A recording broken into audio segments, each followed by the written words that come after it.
Okay, going to kick off my week in review for this previous week. First, I'm going to start with a couple things from last week that I didn't cover, that I meant to, forgot to, but I have notes now, so I can cover everything I want to cover. We'll start with first I'm going to address some of the questions from YouTube. I scrolled through them and saw one that stood out. Frank Jensen said, are you equally committed to supporting international affiliates? Absolutely. That's a core part of CrossFit and who we are, not by design, just by organically. Very early on in 2000 and let's say 6, 7, we were already going to different countries across the world teaching level 1 seminars, and the affiliate program and the training grew quickly there and is still continuing to grow internationally. So absolutely, growing international is a big priority.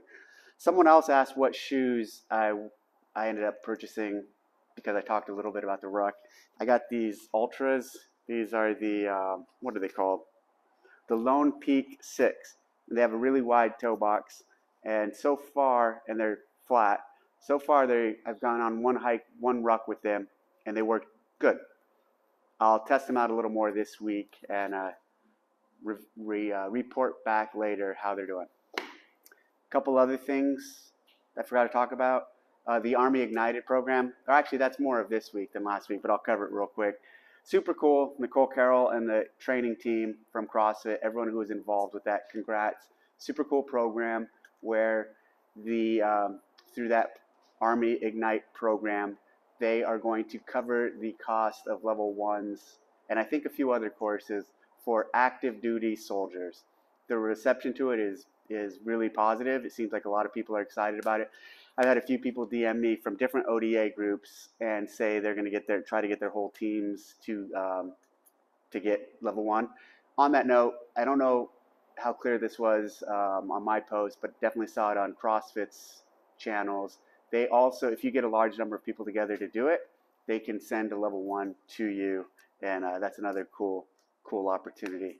So congrats. Hopefully we can get something going for, all the other services and vets. I don't know if that's in the works, but I'll check with that training team and find out.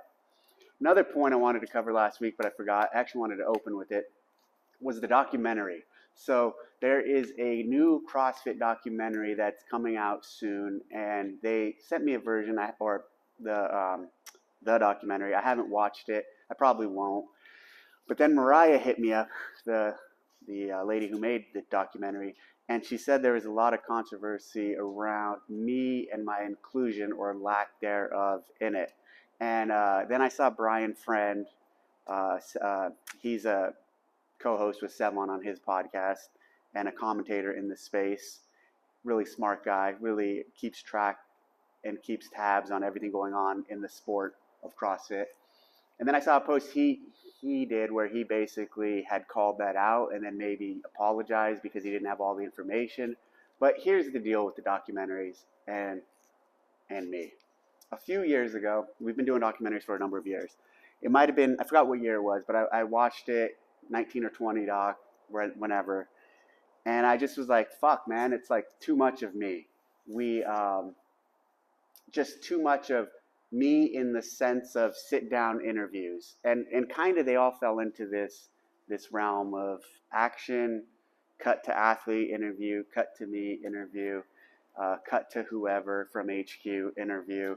And then the next year was the same. And around that time I said, hey, less of me. I don't want to be in the documentary. I don't want to talk. I was still sat down, we still had interviews, and I was still used in the next one after I started first saying that. And I was like, okay, I really don't want this to happen. I really don't want to have the same formula every time where every single doc has me sitting down talking about the event or the programming. So then for that documentary last year, I just said, hey, I'm not in it at all. I was still working for CrossFit. I said, don't put me in it. Don't film me for interview. I don't want to be sat down and interviewed at all. And so they said, hey, can we go to your house and film some of your creativity, film you sewing, and maybe do have you say a little voiceover and then nothing else. And I'm like, okay, cool, I'm good with that. I will go forward and I will let you film me sewing. And I did this reluctantly, but I conceded to that. And then the voiceover, and then nothing else, no sit down interview. And so that hit more of what I was looking for in terms of my inclusion in the documentary. And then so in this year's documentary, as they were making it, same thing, like no interest in sitting down and being interviewed for a few reasons. Again, like I just every year the same thing. Those who work closely with me and know me well, especially in the creative side, know that I am very sensitive and aware of how much, especially in relation to the game stuff, I put myself out there. I do put myself. I have put myself out there a lot, but it's way less than you would think or than I could. And so there, I didn't want to be included. So it's nothing on her, nothing on them. It was mainly my call. That being said, if like the natural scenes of me being there running the show or briefing workouts, like all of that being in there should be in there and can be in there, and there's no reason for that not to be in. So just wanted to address that for clarity on the doc.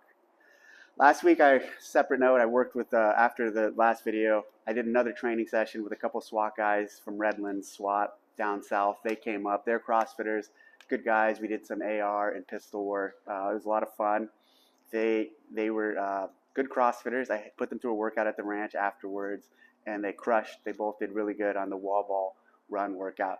The SWAT thing, so for about the last year, I don't know, maybe, yeah, year and a half, I've been training SWAT guys for free, specifically, primarily SWAT snipers, but also in this case, just door kickers, guys with, I can train, I can train people in AR, pistol, mainly sticking to the long range stuff right now. So, and I do it for free. And I figure, the cops, they've been going through a lot of,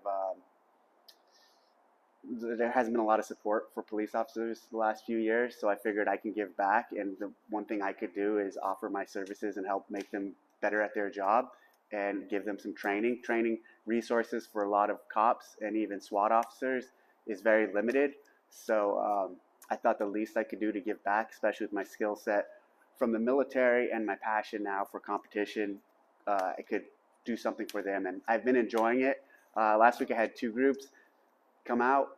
I still, if you're interested, contact me. You can come out from anywhere, but I'm going to slow it down a little, especially now that I'm leaning back in with CrossFit and do it. Maybe never do 2 different groups in 1 week, because that was just a lot. Last week I also talked to some Brazilian affiliates. So to Frank's question earlier that I opened with, are we committed to supporting international affiliates? Absolutely. I'll reiterate, and I am specifically committed to that as an individual.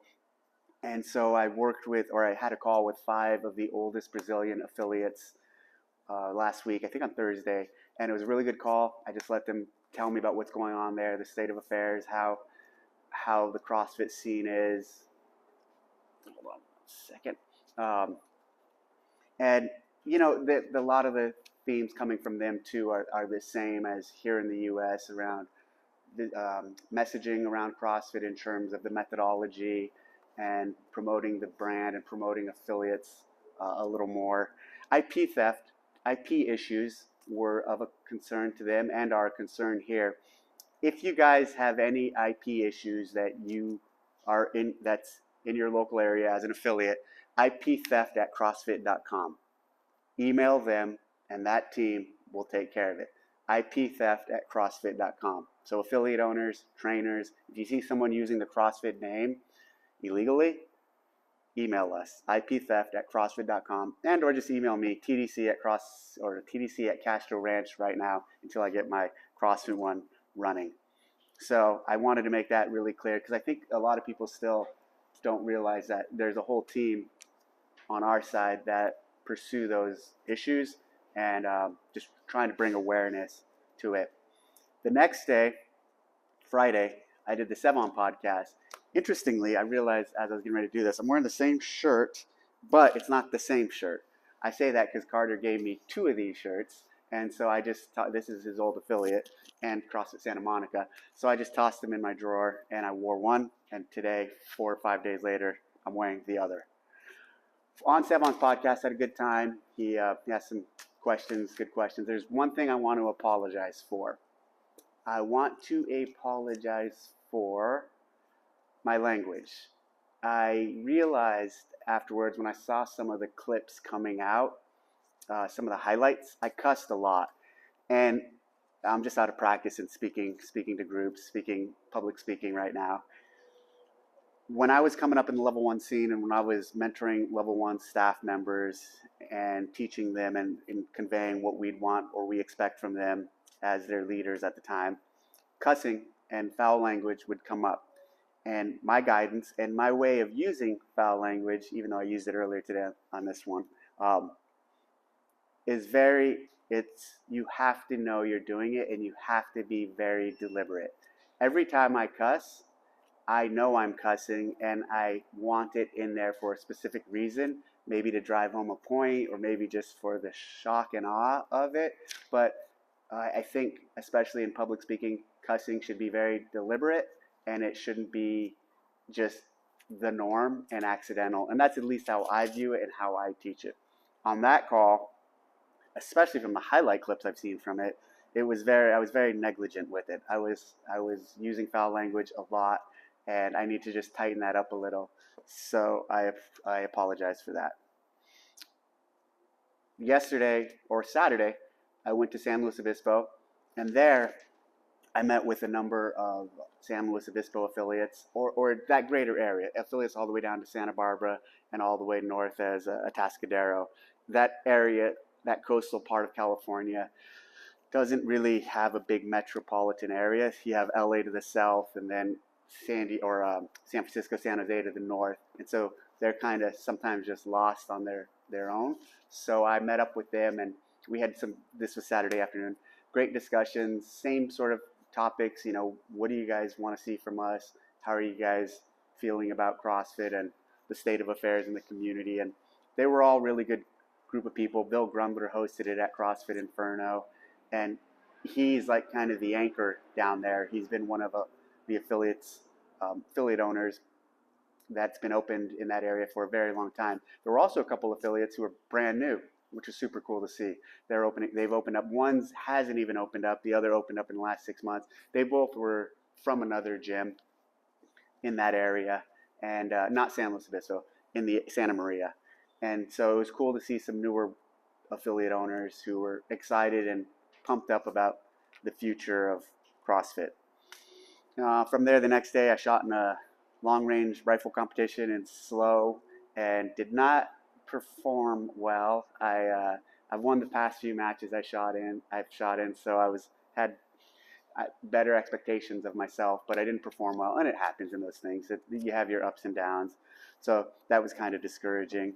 This week, I have a busy week in front. I'm leaving on Thursday to go to Wyoming for another sniper competition or long-range competition, team match, 3-day match.